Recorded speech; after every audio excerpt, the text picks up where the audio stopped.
What is up, everybody? Welcome back to Steven's Nerd Corner. Yes, I know it's been a little bit since I've done a solo video, but we're here, man. You saw the thumbnail. Let's just get straight into it, man. We got to talk about Absolute Batman. Something happened. Something actually really important and really big. So let's talk about it. It made the top 10 for the New York Times bestseller graphic novels. The trade paperback just came out. Volume 1, The Zoo, collects the Zoo arc. So let's talk about it, man. We're here. Absolute Batman, number 1. Am I holding back? I'm holding backwards. Wow. Jesus. Absolute Batman, number 1. Let's talk about it. So let's get straight into it, guys. I just want to break down the list first, and then we'll get into why I think this is so important, why this is huge, and we really need to be talking about it a little bit more. So first off, it's the only real comic. I shouldn't say that, but the only one of the big two that made it. It's the only DC title. No Marvel title made it. No Image title made it. You know, it's just the trades pretty much. It's graphic novel, so omnibus, stuff like that, but they're not going to make it. But so, yeah, let's get into it. There's no other DC titles. It even beat one Dogman title, which is, you know, out here is huge, man. Dogman, was it Dave Panicki? I don't know how to say his name, but all the Dogman, Super, what's his name? Captain Underpants, Super Diaper Baby. I rock with Super Diaper Baby, man. Those are cool. But so yeah, let's just get into it. I want to go over what's in front of Absolute Batman, and this shows you how high it is on the list. So I'm not even gonna tell you where it's at. We'll just get there. So number 1, Solo Leveling, Volume 13, and this is a thing that I want to bring up as well. A lot of people, you know, when they talk about comic, you know, Western comics and manga, they always bring up with manga, oh, manga's so far ahead, it's comics are nowhere near, like, where's the difference? It's just the quality, the manga is just that much better. And I disagree, because I feel like manga does so much that the comics do. Yes, they have their own separate things that they do that are awesome. Trust me, I'm someone who, I own a ton of manga. I've read a ton of manga. I've watched a ton of anime. Like, trust me, I know it's like, the stories are great. But one thing that everyone fails to mention with these tremendous high manga sales, right? The anime. When you have a 1-to-1 adaptation that hits the mainstream like an anime does, like these shows do. Oh my god, my phone is slipping around. My fault. You know what I'm saying? So you got this huge thing going out into the mainstream that is bringing in all these readers. These mangas, yeah, they're selling pretty good, but some aren't always selling that good. But then they get an anime now, whole different ball game. These things blow up. So you know, a lot when you account for these mangas, you have to also account they have a whole anime adaptation of 1-to-1 being brought to the mainstream. So that's why sales are being boosted. And everyone, oh, you got the movies. These movies are not 1-to-1s. These movies butcher these adaptations, these storylines that they somewhat try to adapt. They're just butchers. They're not bringing in anyone. It's not hyping anyone in. Right, so next up, number 2, Big Jim Begins. This is Dogman, the newest book in the series, the 13th book. Damn, Dogman's going deep. If you know, you know. Dogman is huge. I mean, that one you can't argue. Dogman is big with the kids. Those are big books. I mean, I know, you know, like I said, Captain Underpants, Super Diaper Baby. Like, I know some of those, so I ain't gonna lie, those are juggernauts. Those are for the kids. The kids love it. You can't really beat that. You know what I'm saying? So that one, yeah, that one's tough. You know what I'm saying? Then number 3, Jujutsu Kaisen Volume 27. Again, a whole anime adaptation. If you look at sales for Jujutsu Kaisen pre-anime and post-anime, huge difference. Granted, JJK was selling really good before the anime. JJ was already a really big hit. So, but again, it becomes this even bigger hit with an anime. It becomes a cultural thing with the anime. Brings in all these new people. Like, you know, JJK wasn't this huge thing when the manga first came out. It was big, but, you know, in that scene, if you really weren't heavy in the manga and the new shonens coming out, you know what I'm saying?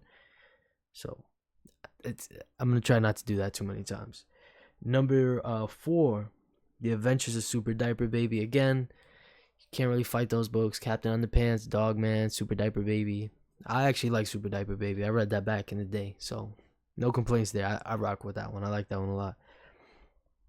My favorite, Number 5, Absolute Batman: The Zoo, Volume 1. This is huge. Not only is it in the the top 10, it's in the top 5, dude. Top 5. No anime, no none of that, bro. And this is the thing I want to bring up, bro. Like, I wish Warner Brother and Disney and Marvel and and DC and Warner Brothers would really get it together. Why do we not have these animated shows adapting the comics?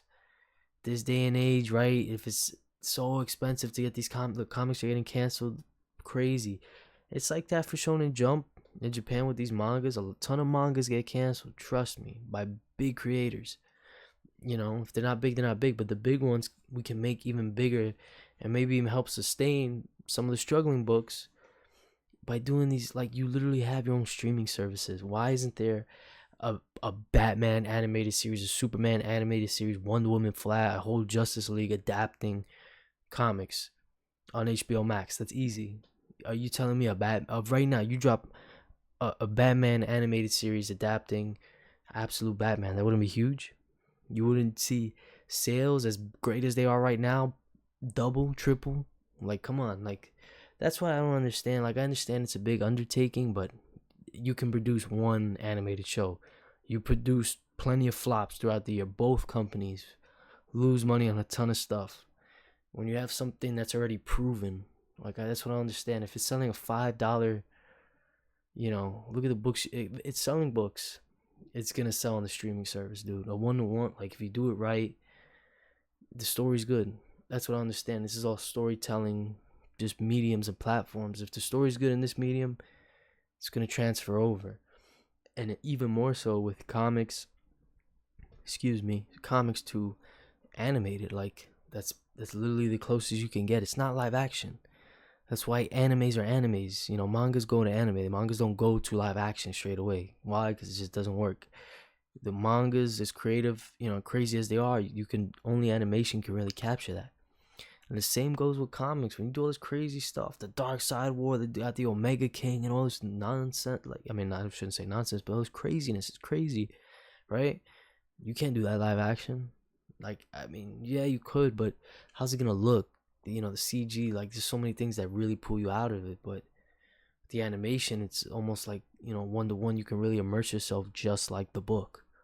So I'm telling you, WB, Scott Snyder, whoever's out there listening, please, can we get an Absolute Batman animated series? I'm telling y'all, if y'all think Absolute Batman is big now, it would be so much bigger with that. Just don't do anything different.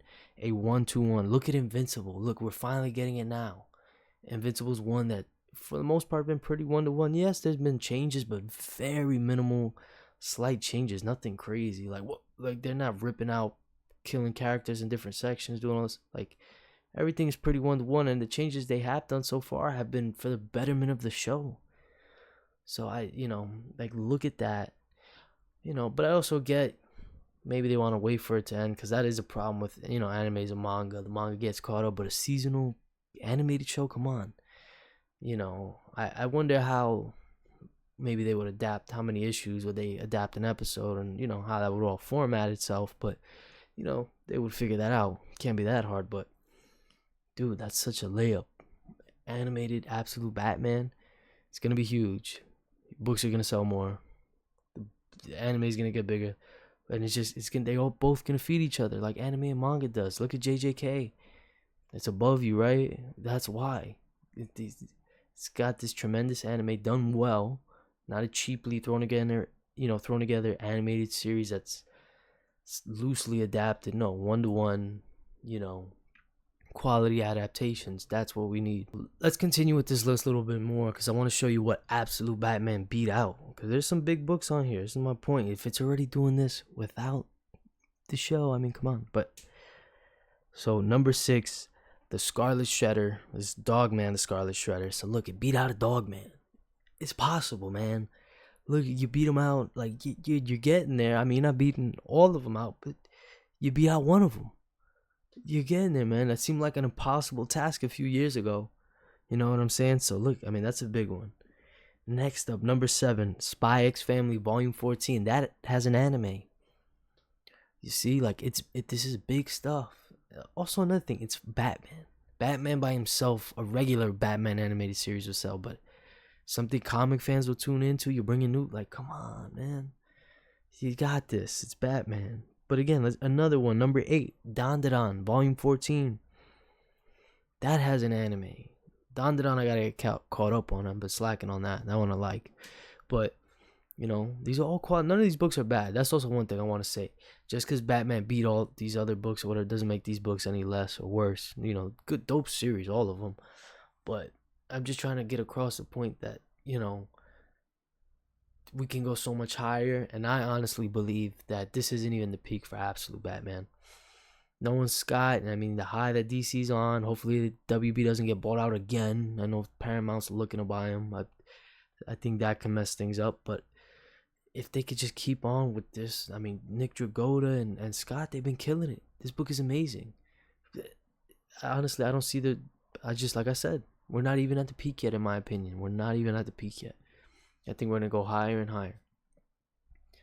So that's all I really have to say, man. Like, please, WB, Scott, make it happen. DC, who's running? Jim Lee's in charge, right? Please, guys, let's get an Absolute Batman animated show on HBO Max. You can give it on, I don't know. Yeah, you could give it on HBO at night or something, whatever. I don't know. You guys figure it out. Yeah, you guys know how to make money. Figure out how to make money. Yeah, there you go. I just gave you one. There's no way you lose money on an Absolute Batman animated show. In my opinion, that's the way you do it. Weekly releases on HBO Max. That's not a hit.